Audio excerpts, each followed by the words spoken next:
ខ្យល់អើយខ្យល់ធ្លាក់ត្រជាក់កាយាខ្យល់ជុលសាខ្យល់វាសនាខ្ញុំពេលណាដួងចិត្តកើតវិបត្តិធំខ្យល់អាចជួយខ្ញុំឲ្យស្បើយខ្យល់អើយខ្យល់ផាត់កំចាត់ទុកខា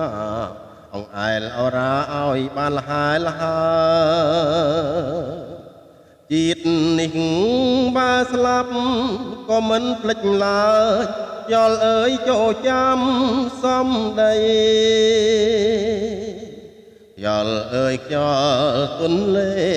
ច័ន្ទទេទៀបទៅខ្ញុំនៅមិនដាច់អាឡ័យនៅស្រូបស្រងខ្យល់កណ្ដាលរាត្រី